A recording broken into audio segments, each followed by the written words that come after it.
I think from even before I can remember, I like to play with footballs, and I guess they had some toy figures on there, but my dad would like to throw balls on my head from when I was a very, very small kid, so I don't know, 2 or 3 years old.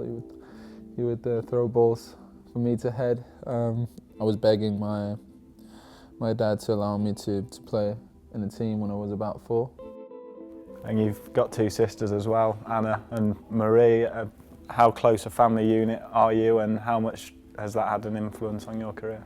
We're very close, and I sometimes feel bad for them because they have been dragged to all my games and competitions and whatnot in their childhood. But according to them, they've quite enjoyed it too, and it has, in my opinion, brought us closely together.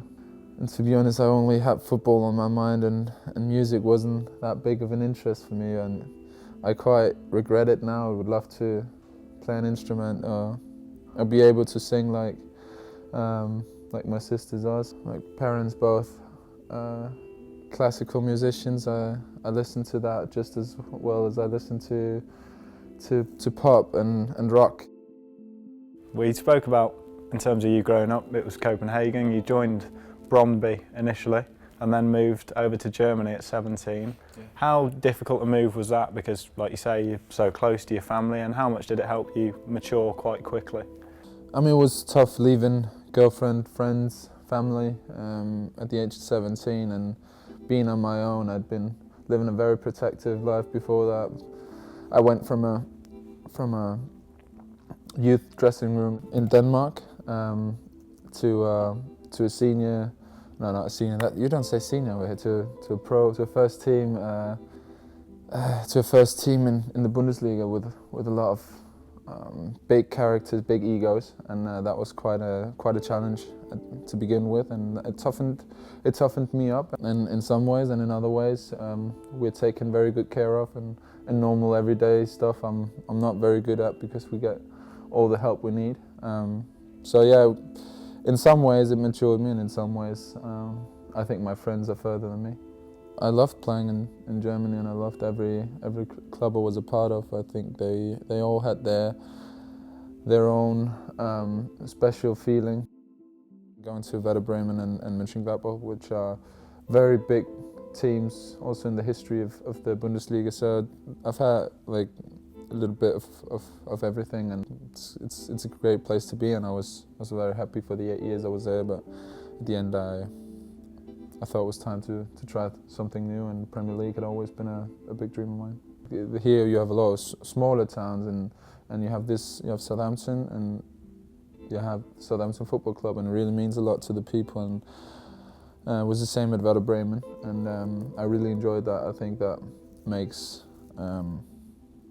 our job, say it's not really a job, but it makes it a lot more fun knowing that it's that more important to people. The experience is quite different actually. In Germany, you will always have it's very often behind the goals, and you'd have the ultras, it's called, and like the very fanatic fans with their flags, and they sing for 90 minutes. But then you also often have like the rest of the stadium being quite calm and just enjoying to watch football and not really reacting on what happens. And I think in England, where you don't really have these stands where they only sing, but the whole stadium is reacting. I quite like that. It gets very intense when the games are tight, and whole stadium could stand up if there's a counter attack, and you can just, I think it's very nice to play in, and it has really helped us in the home games.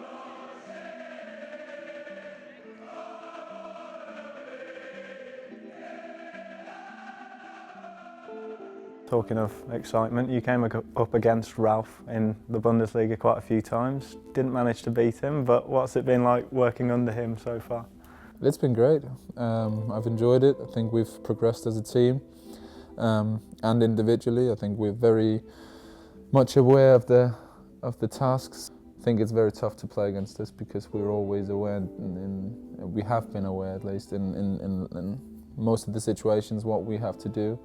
And depending on how high we're pressing or if we're standing a little bit lower, like these, in German you say automatism, I don't know if that's a word in English, but they just, as we watch the videos, the analysis, and every team would say it's been tough playing against us since he took over, so moving in the right direction. And in terms of personally for yourself, we've already spoken about you playing regularly in the team now. Off the field, have you settled in the city, and how is life off the field? I like it. I like England. I like the mentality. It's it feels like it's very similar to Denmark. A little bit relaxed and laid back, and enjoying life. I think it's a great place to be.